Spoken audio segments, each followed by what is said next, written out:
abangi abo bo obwetwaze batandika dda okubwenjoyinga ekyennaku nti bebandibadde abasaale okuzimba bannayuganda babulya kye bayita obwetwaze kyeki kuba obwetwaze bulina okwetololerako empisa ebyenfuna ennono obuwangwa n'obulombolombo nga munnayuganda ne bw'osangibwa Saudi Arabia ne bw'osangibwa Egypt ne bw'osangibwa mu America n'abaddugavu abalala bava mu Africa nga waliwo basobola okukulabirako ne bamanya mangu nti ono munnayuganda abolaba aba Nigeria bayina ennono zaabwe omunigeria kikwetaagisa niwo omusanga mu Africa banne nga bonna baddugavu 10 kikwanguyira okumanya nti ono mu Nigeria ne ku bannayuganda kyandisobokedde ddala naye regimu zonna ezize zibaawo mpaka kweno gye tutambuza zisize nnyo obugayaavu mu myoyo gy'abantu mu bugenderevu ne zisiga obusosoze mu mawanga mu bugenderevu zisize zitya obugayaavu mukulu mubiru nasi kuno kuva dda tewabangayo muganda atuuka kuba nandowooza nti newe naatuuka mu season ate nnyina okulinda nsabirize bampe ensigo nga muganda kyakungula n'atasooka kutereka nsigo muganda kyeyakungulanga iika nga bwagirimye n'agiteeka katale n'ataba na kyaji mwatereka mmere yakwekuuma mu kaseera akakazigizige okutunafuya n'otukonzibya mu bwongo ekyo n'omuzungu teyakikola gumulabanga omubi ffe tukyetaddemu kizze guno omulembe omuntu n'ozaala omwana ng'olowooza nti n'emmere gyanaalya ku ssomero ng'omusindiseeyo balina ogimukuweera n'omwana oyo okusoma n'olina nti nja musindika mu ssomero ery'obwereere mu nsi yonna kiki kye baali bakuweeredde obwereere ne kiba kya mugaso eky'obwereere kisigala kya bwereere omwana asomera obwereere aba asomedde bwereere ekyo beerawo ng'okimanyi eky'obwereere ekintu kyonna kye bakuwaako obuwi kiba kya kigero tekisobola kubeera kya muwendo ng'ekyo ky'otuuyanidde ekyo kitegeeza bw'ona oyagala omwana asomera obwereere ali mu kusomera bwereere kubanga obuyigirize bwe bugenda kuba bwa kigero si bwebwe obumala okuvuganya n'abali abaasomera omugaso be baaweerayo omutango tubali tumanyi nti ate abo baba batumbula byanjigiriza nga batukuwa gavumenti ekwatiddeko eddizaako ku bannayuganda ku musolo gwe bawa neva singa bwe kibadde nga gwe mwoyo gwe bakireeteramu bandikitadde ku mutindo kuba n'amawanga agaakola edda gyekiri naye gye kiri amasomero ago aga gavumenti gaba ku mutindo munene nnyo okusinga aga private ng'era omuntu ayaayana kutwala mwana mu ssomero lya gavumenti olw'omuwendo omunene oguliyo mu ekyo omwana kyajjayo okusinga erya private wano kiri vice versa toyinza kuŋŋamba nti osindisa omwana mu ssomero nga bamusasuye 3,500 emyezi 3 nti omwana alina kyanonyeeyo okuggyako okumuyamba okuba nti mu nsi ajja kuba asobola okusoma ebbaluwa n'okuwandiika erinnya lye oyo bamutaddewo abeere nga alinamu ekyekigero ky'amanyi ayanguyiza abali mufuga abasobodde okugenda mu masomero agabeeramu abali baabafuzi ono alina kubeera mufugibwa gye gino emyaka 6 nno gye mulimu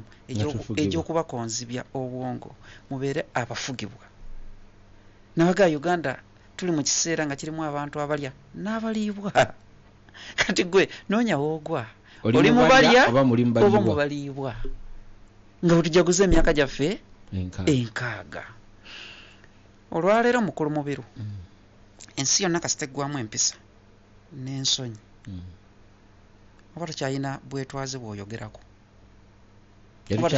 tetukyalina mpisa na nsonyi ziririddawo abantu balina nsonyi mu kintu kye bakola Uganda ekyalimu omuntu alumirirwa munne ekyalimu omuntu alina obusaasisi eri munne batono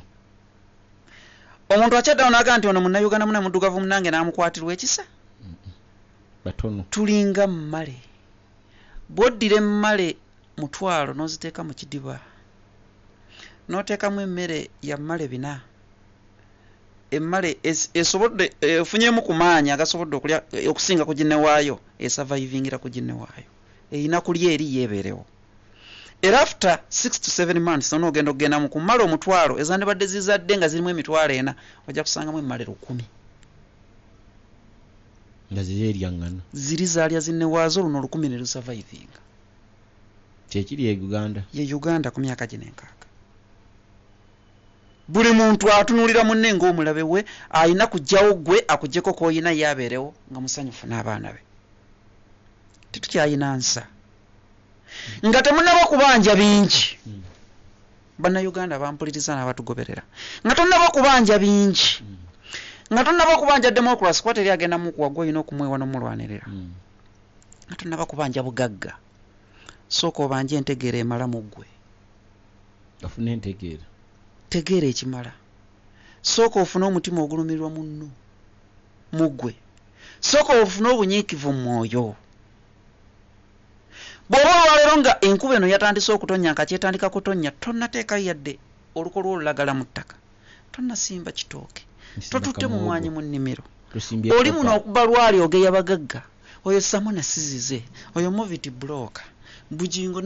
yazijjawa then eyo mindset bw'obanga gy'okyalimu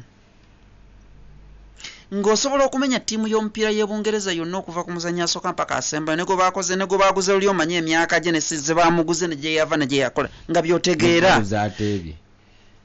ebya independence tologootana tebikwatako bireke kubanga you are not independent nga gwe omuntu mu ntegeerayo sooka weetengerere mu kutegeera byensi bangamba President Museveni wano era nkozesa omukisa guno kiddamu mutunuulire ebbanga lyonna nga mmere emitaafu amenyeka ku myaka gye yeekooya bw'alwanirira federo ya East Africa ng'eyawana emulemi ye mukulembeze yekka asoose okufuna omukisa teri agenda kuddamu gufuna ogw'okukulembera emyaka 36 nga tetutaataganyiziddwa buli kyamagero kyonna Uganda kye yeetaaga Museveni abadde alina okujjula mu bitabo bya wano teri abadde agenda kusiimula mu President Museveni legaseze kuba afunye omukisa ogutagenda kufunibwa muntu mulala yenna mu Uganda teri agenda kuddamu tufuga myaka Museveni gyatufuze nkulayirira taliiyo yasoose yasembyeyo kati wabadde alina kubeera na biwandiiko bingi na bitabo bingi byakumwogerako kwenkanankana President Museveni kibadde kyangu nnyo tewabadde omuntu abadde agenda kufuna budde bw'akawungezi bulungi mu bukulembeze bwe nakonyoka bulungi nga President Museveni kubanga yali alina kukola kintu kimu kyokka n'amanya nti Uganda tetufaananya bizibu tetufaananya byetaago lwaki amenyeka ne bannayuganda kamba we federo yaabwe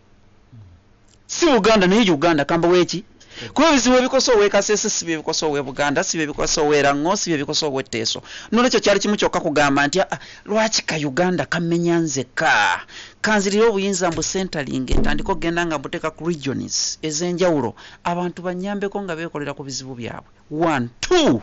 kanzijewo obujja n'obusosoze mu mawanga ag'enjawulo kikukosa ki mu biru nga wafunye state power mu biru okosebwaki woli awo Allah nga yakugonnomoddeko ekirabo ky'obukulembeze n'otula mu ntebe y'eggwanga wano n'okeera nga bannayuganda bonna balaba kyenkanye ofiirwaki tewali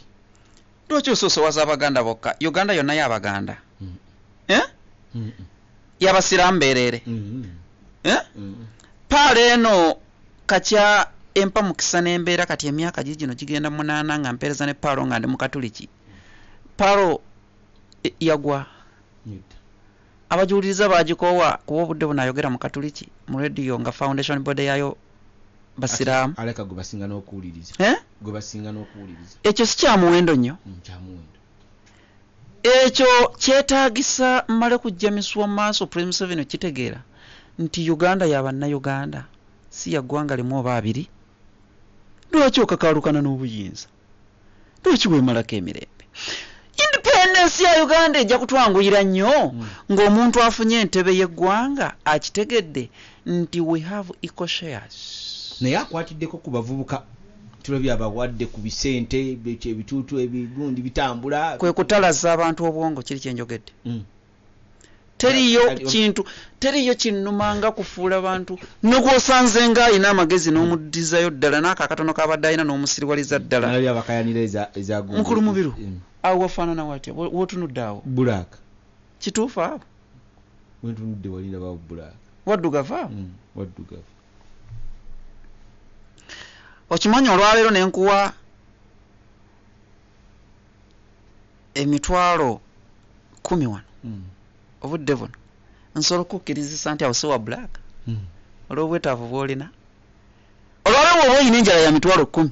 nensaga mu birugu olaba obubi awe wantu weeru wakakobe naye bw'obanga ddala nga nze nnyina okuwa 10 erisasula Land Road gwalesa akubanja ng'ekinaakusanyusa kukkiriza nti awo weeru olwaleero olw'emitwalo 10 ojja kukkiriza nti weeru oba wakakobe ate kinaavaamu obwongo obujja kukakasiza ddala nti ddala weeru kubanga jjojja 10 yama alaba nti weeru kojja kalumala okuvaako mu adhaani katono nnyo tudde adhan ku 19.9 PAL FM